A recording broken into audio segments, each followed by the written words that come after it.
오늘 예비하시는 하나님이라는 제목으로 은혜를 나누고자 합니다. 내일을 위해서 예비하지 않은 사람은 재난을 당하면 감당치 못합니다. 큰 고통을 겪게 되는 것입니다. 더구나 오늘날은 사람들의 수명이 평균 100세를 살게 되므로 미래를 향해서 노후 대비해야 늙어 고생하지 않습니다. 이곳에 계신 여러분은 자기 평균 사는 나이에 20년을 보태야 된답니다. 20년 한번 보태보세요. 아직 살 날이 많이 남아 있습니다. 그러므로 예비를 해야지요. 개인도 가정도 사회도 국가도 다 내일을 위하여 예비해야 되는 것입니다. 하나님은 하나님을 사랑하는 자들을 위해서 미래를 예비한다고 성경에 말씀했습니다. 하나님이 자기를 사랑하는 자를 위해서 예비해 놓은 모든 것은 눈으로 보지 못하고 귀로 듣지 못하고 마음으로도 생각지 못했다고 말씀하고 있는 것입니다. 토마스 아 캠퍼스는 그리스도를 본받아라는 그의 책에서 하나님을 전적인 후원자로 삼는 자는 성공이 보장받을 수 있다고 말했던 것입니다. 제 헤이포드는 하나님은 그분의 계명을 즐거워하는 백성과 그의 후손들에게 장수와 번영으로 축복하신다고 말씀했습니다. 우리는 미래를 두려워하지 않습니다. 안 믿는 사람은 미래를 두려워하지만 우리는 미래를 두려워하지 않는 것은 미래를 손에 쥐고 계신 분이 우리 아버지이기 때문인 것입니다. 그 자식을 위해서 예비하지 않은 부모가 없는 것처럼 우리 하나님은 여러분 개인을 위해서 다 예비하고 계신 것입니다. 하나님은 하나님의 사랑하는 자녀들에게 예기치 않게 다가오는 어떠한 일이라도 다 감당할 수 있도록 예비해 놓고 계신 것입니다. 우리는 하나님께 살든지 죽든지 흥하든지 망하든지 성하든지 쇠하든지 절대로 헌신하는 것입니다. 주께서 살라면 살고 죽으라면 죽습니다. 모든 짐을 주께 맡겨버리면 주님께서 책임져 주시는 것입니다. 우리가 성경에 보면 하나님께서 아브라함을 위하여 예비하신 것을 볼 수 있습니다. 아브라함이 100세 아들을 낳았으니 이삭 아닙니까? 이삭이 이제 커서 제법 아버지의 심부름도 하고 아버지 잠자리도 돌봐주고 팔다리도 만져주고 그러니 아브라함이 너무너무 귀여워서 견딜 수가 없습니다. 그런데 하루는 하나님께서 아브라함에게 말씀하시기를 아브라함아 예, 제가 여기 있습니다. 내 사랑하는 독자 이삭을 모리아산에 데리고 가서 제물로 드리라. 여러분 어떻게 하셨습니까? 나는 안 당해봤으니 모르겠지만 날 보고 그렇게 말하시면 달아나는지도 모르겠습니다. 자식을 그것도 100세에 낳은 아들을 모리아산에 가서 하나님 앞에 제물로 드리라니 감당할 수 없지요. 그러나 아브라함은 자기 아내하고도 이혼 안 했습니다. 아내하고 이혼했더라면 아내가 미쳤어. 이 영감은 완전히 노망했어요. 절대로 그 아들을 데리고 가지 못하게 했을 것입니다. 그러니 아내하고도 이혼하지 아니하고 주위 아무하고도 이혼하지 아니하고 그 아들에게 야, 이 하나님께 제사 드리러 가니 장작을 네가 매라. 그리고 횃불은 내가 들고 칼은 내가 들고 갈 테니까 가자. 모리아산에 사흘 길을 걸어갔는데 그 아들이 아버지 수염에 묻은 먼지도 털어주고 옷도 벗겨주고 다리도 만져주니 그 아들을 보고 죄를 잡아가 제물로 드리다니 내가 과연 견딜 수 있을까? 그것이 큰 시련이었었습니다. 하루 길을 가고 이틀 길에 또 밤에 아들하고 같이 자는데 말할 수 없는 마음의 고통을 겪었습니다. 그리고 사흘째 된 날 모리아산에 가는데 아버지 왜?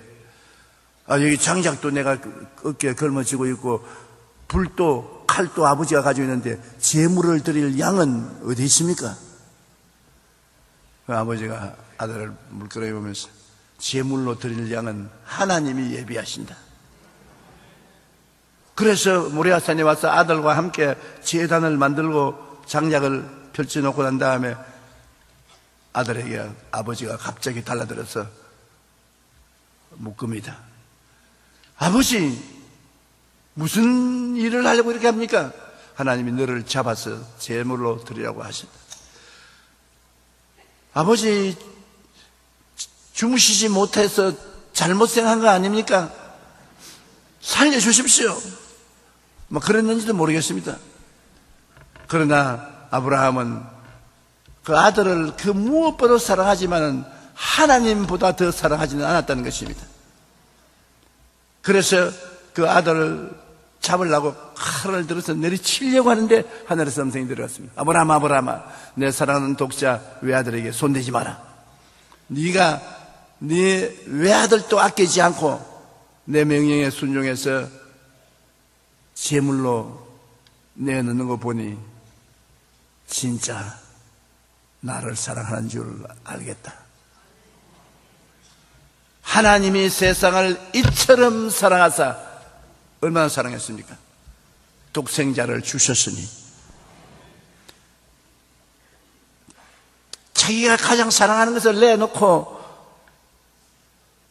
사랑한다고 말할 때 그 사랑은 증명되는 것입니다. 주지 않고 사랑한다고 말만 하는 것은 사랑이 아닙니다. 그건 아무나 할 수 있어요. 얼마든지 할 수 있어요. 사랑을 적게 하면 적게 줍니다. 많이 하면 많이 줍니다. 진짜 사랑하게 되면 아무리 주어도 아깝지가 않습니다. 하나님은 우리를 보통 사랑한 것 아닙니다. 이처럼 사랑했다. 하나님이 이처럼 사랑한 것은 갈보리 산을 쳐다보십시오. 그 십자가에 외아들 예수님이 뻘거벗기고 양손과 양발에 대못이 못 박혀 매달리는 것을 보십시오. 저가 찔리면 우리 허물을 인하며 저가 상하면 우리 죄악을 인하미라. 저가 채찍에 맞음으로 너희는 나음을 입었다다. 우리를 대속 제물이 되어서 그는 십자가에 못 박인 것입니다. 그를 통해서 우리가 뭐라고 말합니까? 하나님 진짜 나를 사랑하시군요. 진짜 나를 사랑하시군요. 진짜 내가 사랑받는 사람이군요. 나를 사랑 안 한다면 그 아들을 주실 리가 있겠습니까? 정말 나를 사랑한 줄 알겠습니다. 여러분 그렇게 말할 수 있습니다. 여러분은 사랑받고 있습니다. 그냥 왔다 갔다 하는 사람 아닙니다. 하나님이 여러분을 이처럼 사랑했습니다. 하나님은 아브라함에게 복을 준 이유가 있습니다. 네가 네 외독자 이삭도 아끼지 않고 내게 내놓는 것을 보니 진짜로 나를 사랑하는 것을 알겠다.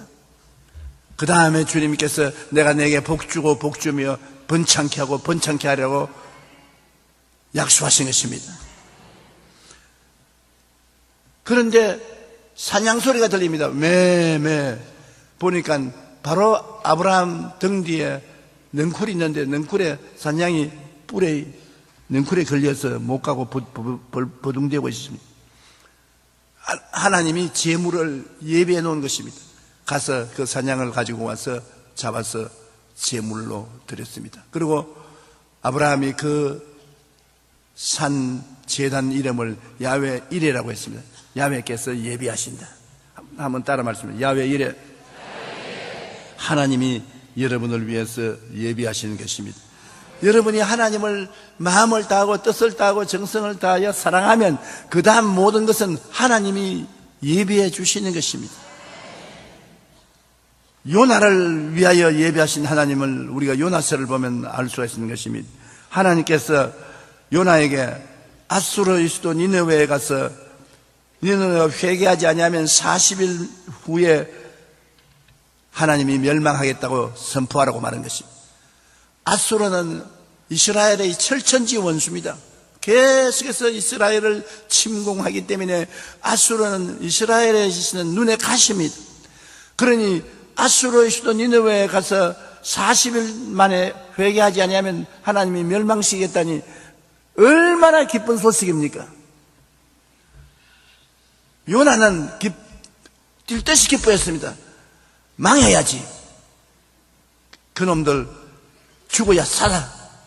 내가 무엇 때문에 경고를 해서 심판 안 받도록 하겠는가? 그래서 하나님은 요나로 하여금 니느웨로 가라고 그랬는데 요나는 정반대인 다시스로 도망을 치기로 작정하라고 요바에 가서 배에 삭슬 주고 배를 탔습니다. 하나님이 니느웨로 가라고 했는데 정반대 방향으로 배를 타고 그 다음에는 어디 갔냐? 배 밑창으로 내려갔습니다. 위에 있지 않고 밑에 내려간 것은 하나님이 못 보라고 손으로 눈 가리우기지. 배 밑창에 내려가서 그 다음에는 깊이 잠이 들었습니다. 왜냐? 깨어 있으면 하나님의 음성이 들려올까 싶어서 할 일은 다 했습니다. 요나서 1장 3절로 4절에 요나가 야훼의 얼굴을 피하려고 일어나 다시스로 도망하려 하여 요바로 내려갔더니 마침 다시스로 가는 배를 만난지라 야훼의 얼굴을 피하여 그들과 함께 다시스로 가려고 배삿을 주고 배에 올랐더라. 야훼께서 큰 바람을 바다 위에 내리심에 바다 가운데 큰 폭풍이 일어나 배가 거의 깨어지게 된지라. 그러니까 사공들하고 선원들이 놀라서 왜 갑자기 조용하던 바다가 이렇게 흉흉하게 되어서 배가 파손할 지경이냐. 우리 누구 때문에 이런 일이 일어났는지 제비를 뽑아보자. 그래서 배에 있는 사람들이 다 모여서 제비를 뽑으니까 제비가 요나에 다 끌렸습니다. 네가 누구며 무엇 때문에 그러냐. 나는 여차여차야 하나님 얼굴을 피해서 도망치고 있으니 내 때문에 이 폭풍이 왔으니 나를 붙잡아서 물에 던져라. 요나는 죽었으면 죽었지 니느웨에 가서 복음을 안 전하겠다는 것입니다. 그래서 선원들이 안 됐지만은 요나를 묶어가지고서 지중해 바다에 던졌습니다. 요나는 자기가 죽음으로써 하나님 명령에 불복종할 수 있다고 생각했는데 성경에 보니까 예비하시는 하나님이 큰 물고기를 예비해 놓은 것입니다. 사람들이 고래라 근데 고래 아니에요. 고래는 그렇게 입이 크지 않아요. 그리고 뱃속에 들어가서 요나가 사흘 동안 숨쉬고 살만한 여유가 없어요. 그 뭐냐? 무슨 물고기인지 저도 모르겠어요. 저건 하나님이 물고기를 예비해 놓았다는 것입니다. 하나님이 돌보시면 풍랑이 있는 바다에 던져 넣어도 안 죽습니다. 하나님 물고기를 예비해 놓은 것입니다. 요나서 1장 11절에 야훼께서 이미 큰 물고기를 예비하사 요나를 삼키게 하셨으므로 요나가 밤낮 3일을 물고기 뱃속에 있었다는 것입니다. 그러고 난 다음에 요나가 정 견딜 수 없습니다. 왜냐하면 물고기 뱃속에 들어서 소화가 되면 좋겠는데 소화는 안 되고 물고기는 물 하나 먹었더니만은 소화를 시키려고 해도 소화가 안 되고 뱃속에서 움찔움찔하고 있으니까 괴로우니까 소화시키려고 올라갔다가 내려갔다가 올라갔다가 내려갔다가 하고 요나는 어지러워서 토하고 견딜 수가 없으니까 회개를 하기 시작한 것입니다. 사람이 정 괴로우면 회개하게 돼요. 그냥 물고기 뱃속에서 통곡하고 회개하고 하나님 살려주시면 내가 니느웨로 가겠습니다. 그러니까 물고기에게 명령하니까 물고기가 니느웨 해안에 와서 웩 하고 토해버리니까 해변가에 탁 튀어나왔어요. 하나님하고 씨름해서 이길 장사가 없습니다. 하나님하고 다투면 언제나 지지. 어떻게 하나님을 이길 수 있겠습니까? 요나는 물고기 뱃속에서 3일 주야를 지나고 난 다음에 니느웨 해변가에 나와서 니느웨에 가서 외쳤습니다.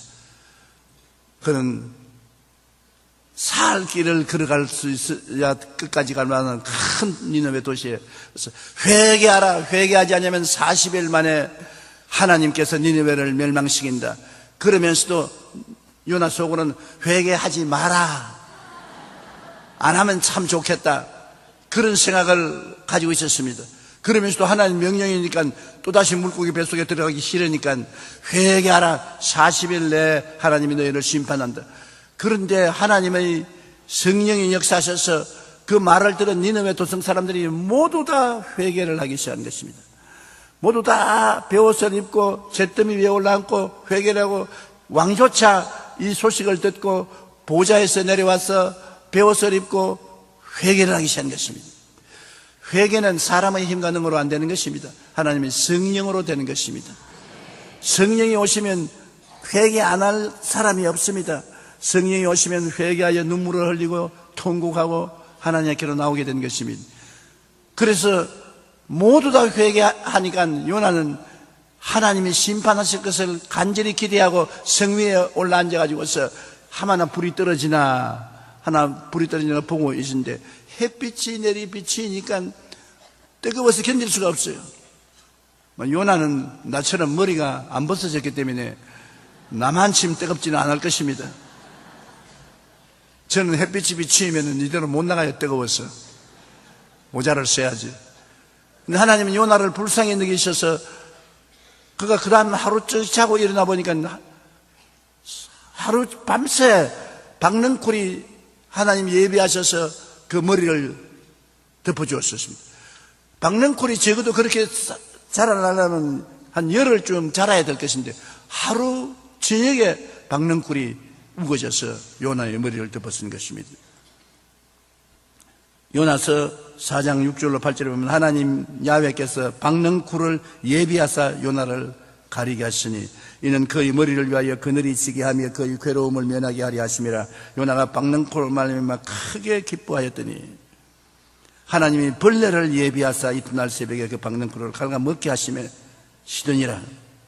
자, 천지와 만물을 지으신 하나님이 요나를 위해서 박넝쿨, 이런 박넝쿨도 관심을 가지고 예비하시고, 그 다음에 요나에게 교훈을 가르치기 위해서 하루아침에 벌레를 예비하사 벌레가 와서 박넝쿨을 씹게 했다는 것입니다.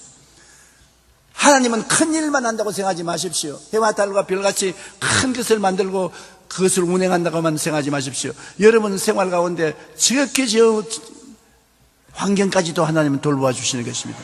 필요하면 박넝쿨도 예비해 주시고 필요하면 벌레도 예비해 주시는 것입니다. 그래서 박넝쿨을 갉아먹게 하심에 시드니라. 해가 뜰 때 하나님이 뜨거운 동풍을 예비하셨고 해는 요나의 머리에 쪼이며 요나가 혼미하여 스스로 죽기를 구하여 이르되 사는 것보다 죽는 것이 내게 나으니라 했습니다. 그러니 하나님은 좋은 것만 예비하는 것이 아니라 나쁜 것도 예비하사 우리를 교훈하고 가르치는 것입니다. 저는 이희돈 박사의 간증을 듣고 굉장히 은혜를 받았는데 그는 2004년 초에 우리 교회를 방문해서 우리 교회에서 간증한 적도 있습니다. 아시아계로는 최초로 세계무역센터 협회 부총재가 되었습니다. 그는 2001년 9.11 테러 당시 세계무역센터 협회 부총재로서 워싱턴에 살면서 뉴욕까지 통근을 했는데 그날 또 뉴욕으로 가는 비행기를 타려고 워싱턴 공항에 기다리고 있었습니다. 갑자기 커피 한 잔 마시고 싶어서 커피를 사러 갔다가 그 부인이 그날 나오기 전에 여보 당신 커피 잘 쏟지 마세요. 혈압이 높은 사람이 커피를 먹으면 혈압이 높아지니까 커피 먹지 마세요. 그 부인의 말이 기억이 나서 커피 대신에 오렌지 주스를 한 잔 먹어야 되겠다고 생각하고 얼음을 타서 한 잔 마시고 비행기를 타는데 타자마자 배가 끓는데 견딜 수가 없습니다. 너무 배가 아파서 견딜 수가 없어서 예수 이름으로 고쳐주시옵소서. 하나님이여 배가 아파 못 견디겠습니다. 고쳐주소서. 이분 좋은 신앙인인데 아무리 기도해도 응답을 안 해주셔요. 여러분 응답 안 해주신다고 하나님이 버렸다고 생각하지 마십시오. 응답 안 해주는 것이 응답이 될 때도 많습니다. 그러므로 응답하는 것만 응답이 아니고 응답 안 하는 것도 응답일 수가 있는 것입니다. 너무 기도해도 낫지 않아서 배에 가스가 차 비행기가 뉴욕에 내릴 때는 체면 불구하고 뛰어나가서 화장실로 뛰어들어갔습니다. 그래서 화장실에서 무려 20분 동안 볼일을 보았습니다. 배가 좀 편안해져서 전화를 자기 사무실로 걸었어. 그러니까 비서가 부총재님, 무역센터에 불이 났습니다. 그때 테러주의자가 비행기 2대, 소형 비행기 2대를 가지고 무역센터를 들어받았습니다. 그래가 무역센터가 불에 휩싸였습니다. 전화를 받고 난 다음에 소방훈련 하는구나 그렇게 생각했습니다. 그렇게 방어가 잘 돼 있는 건물이 불탈 리가 없으니까 소방훈련 하는구나. 그러나 테러하는 자가 비행기를 타고 2대가 날라와서 자살 테러를 했으니까 무역센터가 불이 안 날 수가 없죠. 이돈 박사는 말하기를 만일 배탈이 나지 않았으면 그가 정시에 그 무역센터에 들어갔으면 피랭코 죽었다는 것입니다. 자기 동료들은, 자기와 같은 층에 있은 동료들은 다 죽었다는 것입니다. 무역센터 3층 사무실에 틀림없이 죽었을 것인데 배탈이 나서 화장실에 5분만 있어도 죽었을 것인데 무려 20분을 있었기 때문에 살아났던 것입니다. 그래서 그는 이 일을 통해 하나님이 좋은 일만 주시는 것이 아니라 나쁜 일도 좋게 만들어주기 위해 주시는 분이라는 사실을 알았다는 것입니다. 저에게 인터넷 편지가 많이 오는데 그 편지에 보면은 학교 시험에 떨어졌다고 낙심하고, 직장 시험에 떨어졌다고 낙심하고, 어린애기를 사산했다고 낙심하고, 그런 편지가 많이 옵니다. 사람들은 인터넷 편지를 보내면 제가 그 편지 안 읽을 줄 아는데 새벽 5시에 나와서 7시까지 2시간 동안 편지 다 읽습니다. 그런데 그 편지에 보면 다 낙심을 해요. 하나님이 나를 버렸습니다. 하나님이 이 이상된 저를 사랑하지 않습니다. 저는 이제 버림받은 사람입니다. 그런 내용의 편지가 많이 오는데 오늘 제가 그런 분들에게 말씀을 드리고 싶은 것은 하나님이 사랑하기 때문에 학교에 떨어지게 하시고, 사랑하기 때문에 직장에 떨어지게 하시고, 사랑하기 때문에 사살한 어린애기를 낳기도 하시는 것입니다. 왜냐하면 하나님은 결과에 좋게 하기 위해서 현재 안 좋은 것도 경험하게 만들어주시는 것입니다.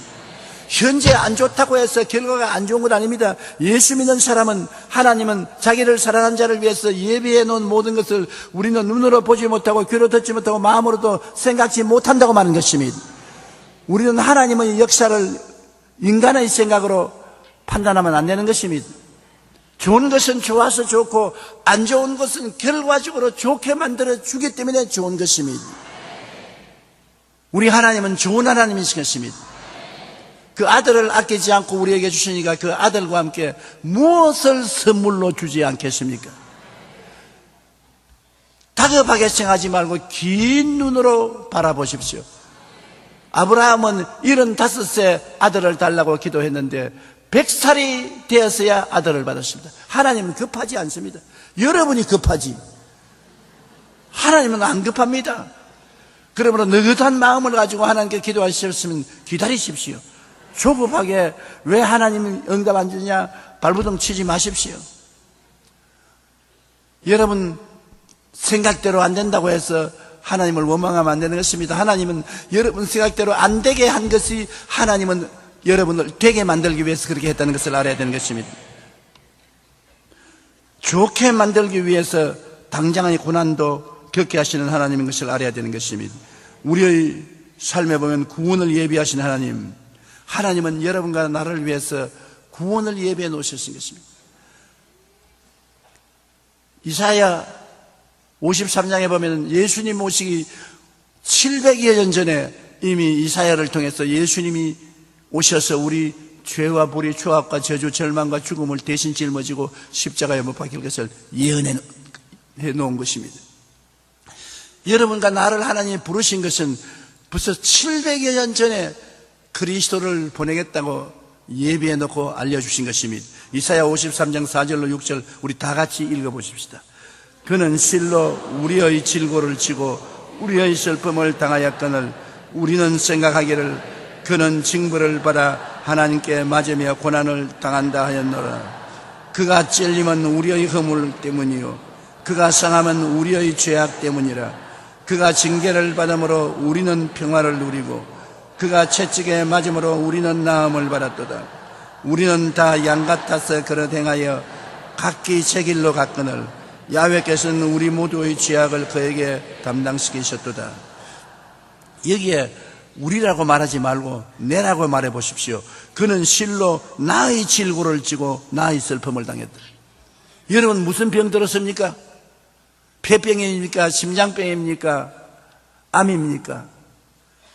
성경은 저 하늘이 무너지고 이 땅이 꺼져도 1.1핵도 변하지 않습니다. 하나님의 말씀은 반드시 이루어지는 것입니다. 그 하나님 말씀에 뭐라고 말했습니까? 그는 실로 나의 질고를 지고 나의 슬픔을 당했다는 것입니다. 내 병 들어서 나의 슬픔을 겪었으니 예수 그리스도를 구주로 모신 여러분은 병을 털어버려야 되는 것입니다. 더 이상 여러분 짊어지면 예수님에 대한 예의가 아닙니다. 예수님이 여러분 위해서 병 들었는데 왜 여러분이 그 병을 계속 가지고 있어야 됩니까? 주여 나의 병을 주님께 내어 맡깁니다. 농구선수가 바스켓볼을 망에다 던져넣는 것처럼 여러분도 주님의 약속 말씀에 여러분의 병을 던져 넣어버리십시오. 그리고 여기에 보면 그가 찔림은 우리의 허물 때문이라고 말했는데 그가 찔림은 나의 허물 때문이라고. 여러분 허물 없는 사람 있습니까? 우리 다 거짓말 하지요. 거짓말 한 번도 안 하는 사람 손 들어보세요. 여러분 다 욕하지요. 욕 한 번도 안 하는 사람 없지요. 여러분 중에 사랑만 하는 사람 있습니까? 미워하는 사람도 있지요. 그러면 우리 허물투성입니다. 하나님 앞에서 보면 허물투성이요. 허물 있는 사람은 하나님 앞에 설 수 없습니다. 누가 이것을 씻어줘야 돼요. 그런데 그가 찔림은 나의 허물 때문이요. 너의 허물 때문에 그렇다. 저 사람의 허물 때문에 그렇다. 그렇게 하지 말고 나의 허물 때문에 주님이 찔림을 받았다. 그가 상함은 나의 죄악 때문이다. 그가 징계를 받음으로 하나님께로부터 징계받아서 쫓겨나서 십자가에 못 박힌 것은 우리가 평화를 누리게 하기 위해서, 우리가 마음의 평안을 얻고 가정의 평안을 얻고 사업의 평안을 얻고 생활의 평화를 얻게 하려 합니다. 그가 채찍에 맞음으로 우리가 나음을 받았도다 아니라 그가 채찍에 맞음으로 내가 나음을 얻었도다. 그러므로 예수님을 통해서 나는 고침받았습니다. 나는 허물에서 용서를 받았습니다.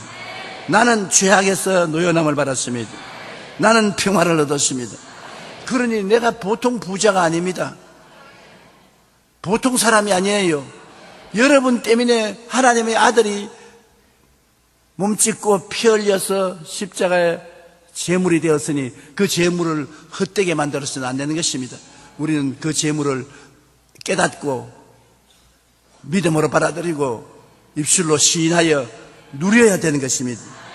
여러분은 영혼이 잘됨같이 범사에 잘됨에 강건하고 생명을 얻되 풍성히 얻어야만 되는 것입니다. 고린도후서 4장 10절 다 같이 읽어보십시다. 우리가 항상 예수의 죽음을 몸에 짊어지면 예수의 생명이 또한 우리 몸에 나타나게 하려 함이라.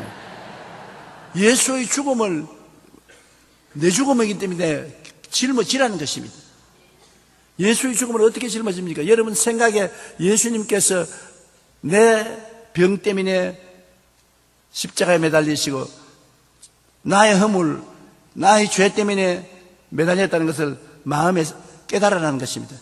마음에 깨닫고 예수님이 십자가에 못 박힌 것을 마음으로 바라보라는 것입니다. 마음에 깨닫고 상상하며 바라보고 그 다음 주님께서 나의 제물이 됐다고 믿고 입술로 말하면 예수의 생명 속에 살게 되는 것입니다. 예수의 죽음을 걸머셔야 돼요. 예수님이 날 위하여 십자가에 못 박혔는데 나하고 관계없다고 던져놓으면 어떻게 하는 것입니까? 예수님 죽으심 내 죽음으로 받아들여야 돼요. 내 생각 속에 받아들이고 내 꿈 속에 받아들이고 믿음 속에 받아들이고 입술로 시인하면 죽은 예수 그리스도를 내 예수 그리스도로 받아들이게 되고 그리스도의 부활의 생명이 여러분에게 주어지게 되는 것입니다. 우리 예수 믿는 사람은 우리의 힘으로 살면 안 되는 것입니다. 예수의 의로움이 내 의로움이, 예수님의 거룩함이 나의 거룩함, 예수님의 건강이 나의 건강, 예수님의 축복이 나의 축복, 예수의 영생이 나의 영생, 예수님의 천국이 나의 천국이 되어야 되는 것입니다. 그러므로 보통 부자가 아닙니다. 여러분은 정말로 하나님이 보아서도 놀랄 만한 축복받은 사람인 것입니다. 에베소 2장 8절에 보면 너희는 그 은혜에 의하여 믿음으로 말미암아 구원을 얻었으니 이것이 너희에게서 난 것이 아니요 하나님의 선물이라. 하나님이 예수 그리스도를 선물로 주신 것입니다.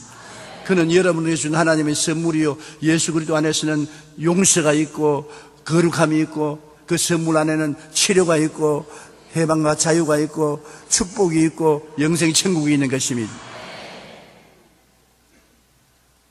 선물은 열어보아야 그 안에 얼마나 좋은 게 있는지 알 수 있는 것입니다. 오늘 미국에서 온 딕 버넬 목사님 나의 좋은 친구가 내게 선물을 하나 주었어요. 아주 상자가 근사하더라고요. 그래서 내 속으로 좋은 선물 가져왔는가 보다 기대를 잔뜩 하고 그 상자를 탁 열어보니까 내가 메고 있는 혁대가 들어있어요. 그래 조금은 실망이 되더라고요. 그런데 여러분, 하나님이 준 선물은 예수 그리스도인데 예수 그리스도를 열어보십시오.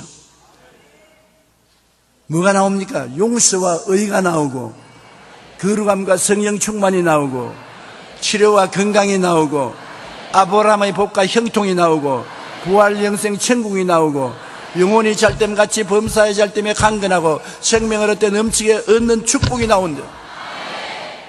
생각한 이상으로 우리에게 온갖 구하는 것이나 생각하는 것에 넘치도록 능히하는 하나님의 선물이 오는 것입니다. 오늘날 많은 예수 믿는 사람들이 그냥 교회에 왔다 갔다 하고 하나님이 주신 것을 생각하고 믿음으로 이것을 구하고 소유하지 않고 사는 것을 생각할 때 하나님이 얼마나 답답하게 느끼시겠습니까? 우리가 생각지 못한 일을 하나님은 다 예비해 놓은 것입니다. 저는 하나님이 저를 위해서 예비해 놓은 잊을 수 없는 체험을 한 적이 있습니다. 1964년 브라질 리오데자네이로 세계 오순절 대회를 마치고 모두 다 리오데자네이로 비행장에 나와서 로스앤젤레스로 가는 비행기를 타려고 줄을 섰는데 그때는 우리 한국이 못 살았지 않습니까? 한국 사람이라면 무시당하는데 브라질 경찰관이 와가지고서 내 앞에 미국 사람, 카나다 사람, 구라파 사람들도 쫙 같이 서 있는데 나만 좀 나오라 그래. 파스포드 보자 그래. 파스포드 주니까 보지도 않고 포켓도 집어넣고 그냥 가는 겁니다. 이 세상에 이런 법이 어디 있습니까? 그래서 따라가면서 파스포드 주세요. 또 촌놈이 그때 처음 내가 외국 가서 벌벌 떠는 처지였는데 파스포드 주니까 모른 본체 반지 아니하고 화장실로 들어가요. 그 화장실에 들어가서 쉬하는데 자꾸 뒤에 서서 파스포드 give me 파스포드. 아니 나를 노려보고 스페인어로 뭐하라고 고함을 치고 욕을 하더니만 그냥 밖으로 나가서 군중 속에 섞여버린대. 그러면 나는 파스포드 잃어버리고 이제는 나는 스페인어도 못하지요.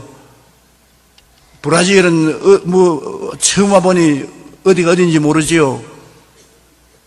이제는 파스포드가 없으니까 미국도 못 돌아가지 한국도 못 가지. 이제 머리가 백발이 되도록 거지가 됐다. 정말로 이제는 거지가 된 것으로 느꼈습니다. 그 공항 대합실에 와서 의자에 앉아가지고서 그때 예수 믿는 것이 얼마나 좋은 걸 느꼈습니다. 누구에게 호소할 사람이 아무도 없어요. 친구도 없고 친척도 없고, 요사이는 스마트폰이라도 있었으면 전화라도 한국에 걸렸는데 핸드폰도 없고, 그러니까 내 혼자 앉아가지고서 막 기도를 하는 겁니다. 하나님 아버지요, 저 브라질 순경이 와가지고서 내 파스포르트 빼앗아갔습니다.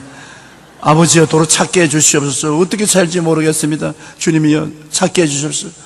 그렇게 막 기도를 하다가 눈을 들어보니까 어떠한 중년 신사가 자기 다 큰 딸하고 같이 내 앞을 지나가면서 나를 이렇게 보더니만 내가 고개를 드니까 바로, 그래서 저 사람이 사람 답답해 죽을 적인데 날 구경하냐.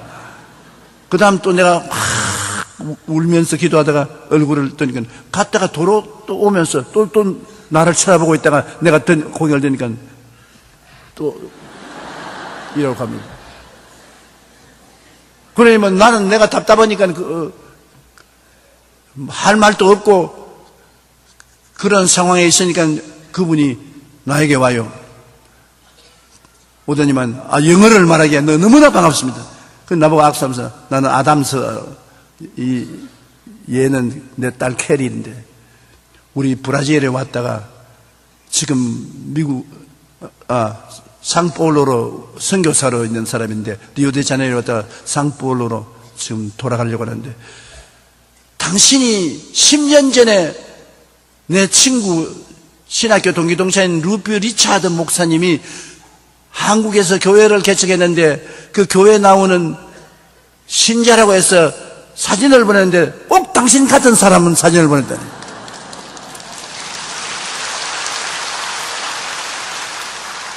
제가 평신도일 때 부산에서 루이스 피 리처드 미국 선교사 집에 세계 선교센터 예배에 참석했거든요. 그때는 교인 얻기가 굉장히 힘들 때니까 제가 예수 믿고 나오니까 루피 리차드 목사님이 사진을 찍어가지고서 그 아담스 목사에게 보냈어요. 내가 전도해서 구원받은 한국 청년이라고. 그 사람도 열심히 내 얼굴을 보았기에 외웠죠. 남의 얼굴 외우기가 힘든데. 그래, 그 조 아니냐고 그랬어요. 아이고, 내가 그 사람입니다. 아이고, 날 좀 살려주시오.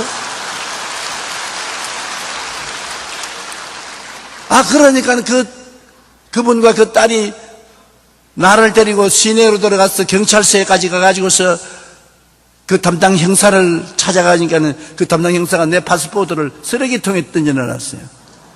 그 파스포르트를 찾았습니다. 그래서 내가 왜 내 파스포르트를 빼앗으려 했더니 조 목사는 모르지만 이 나라는 아직 369가 아니냐고.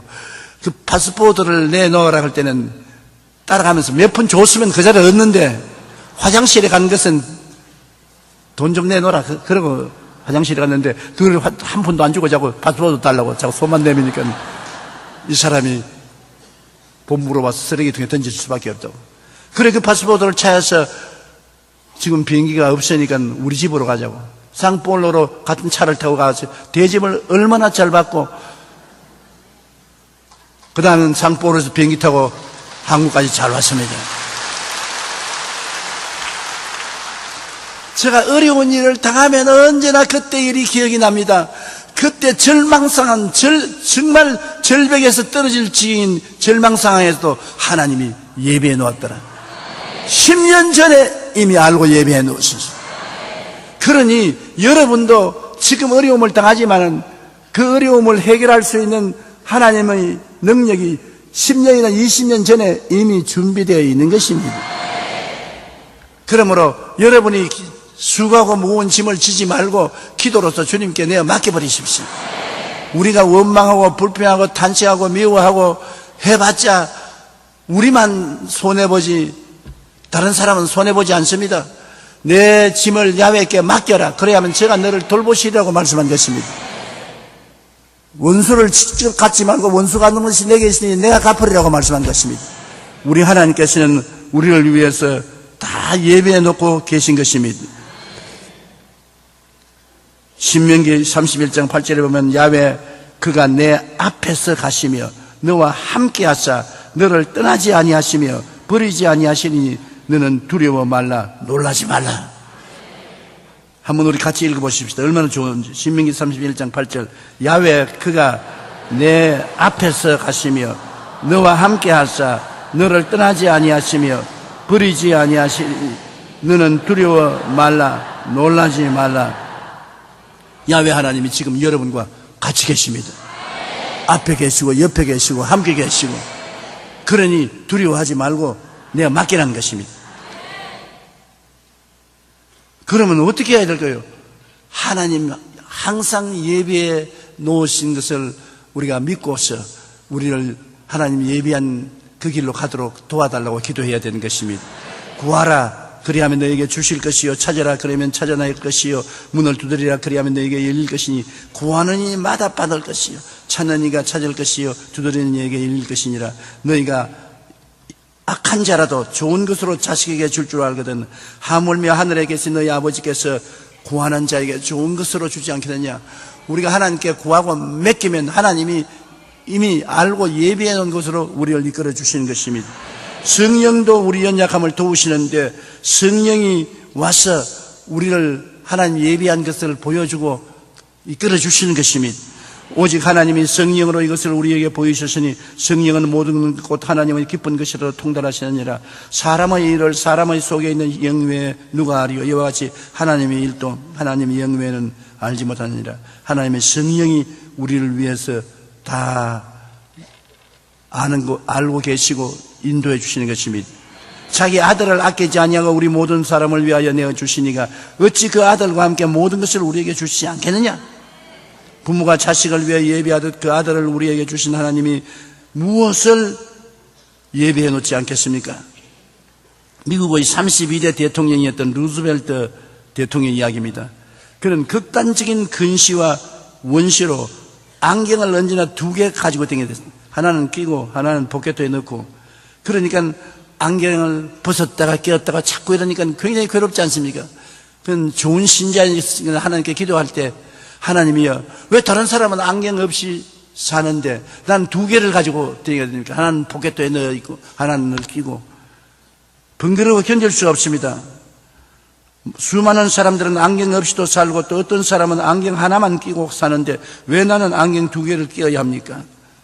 멀리 볼 때 따로 끼고 가까이 볼 때 따로 끼고 이 두꺼운 안경 박스를 포켓에 넣어 다녀야 하니 귀찮기가 말로 다 할 수 없습니다. 그렇게 불평했는데 그 대통령이 삼선을 앞두고 마지막 밀위키 시에서 대통령 연설을 할 때 차를 타고 강단에 올라가려고 하는데 옆에서 루즈벨트를 죽이려는 자객이 권총을 쏘았습니다. 다 사람들 다 호함을 쳤죠. 이제 루즈벨트 죽었다.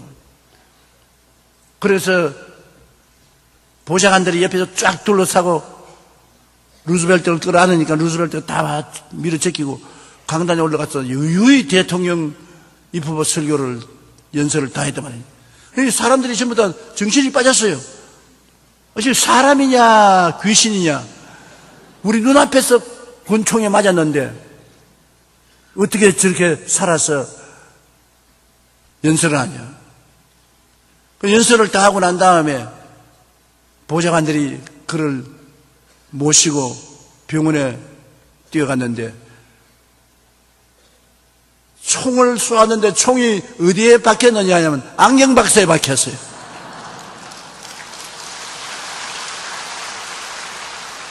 만일 안경을 포켓에 넣어서 안 다녔었으면 그냥 심장을 그대로 뚫어버릴 것인데 안경이 탁 총알을 막아줬어.